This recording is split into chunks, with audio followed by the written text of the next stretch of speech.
We make agreements every single day. Some are casual, like promising to meet a friend for coffee. Others are more formal, like signing a lease for an apartment. These agreements, especially the formal ones, often have the force of law behind them. This is where contracts come in. A contract is essentially a legally binding promise. It's an agreement between two or more parties that creates mutual obligations. These obligations are enforceable by law. This means that if one party doesn't hold up their end of the bargain, the other party can seek legal remedies. Contracts are the backbone of a functioning society. They provide a framework for trust and cooperation in all aspects of our lives. This is especially true in the world of financial services. Loans, investments, insurance policies, they all rely on contracts to ensure that everyone involved understands their rights and responsibilities. Think about it.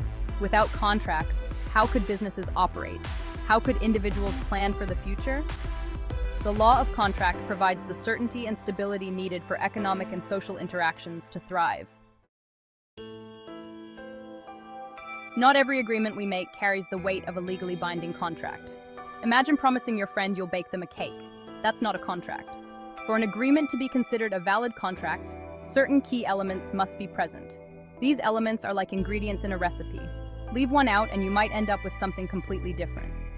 First and foremost, there must be a clear offer by one party and an acceptance of that offer by the other.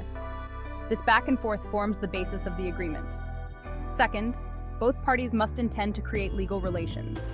In other words, they must understand that the agreement can be enforced by law. A casual promise between friends lacks this intention.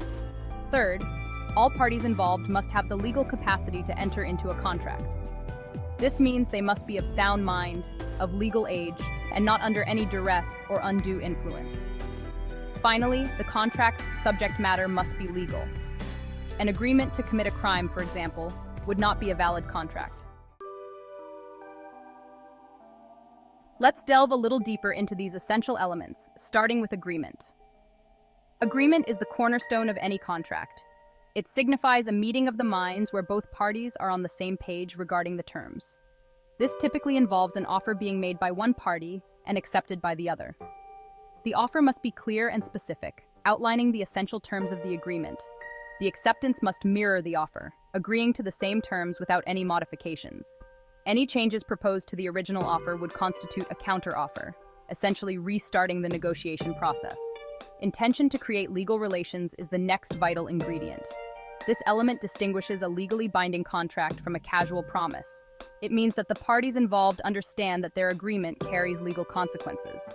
In business agreements, this intention is usually presumed.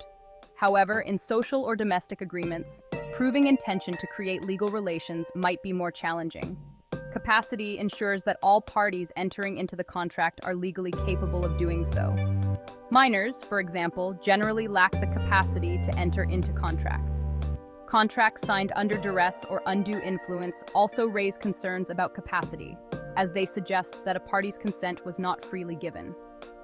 Finally, the legality of the contract's subject matter is crucial. A contract to engage in illegal activities like drug trafficking or fraud is void from the outset. The law will not enforce agreements that violate its principles or undermine public policy. Please like and subscribe to SCOCO Academy for more educational content.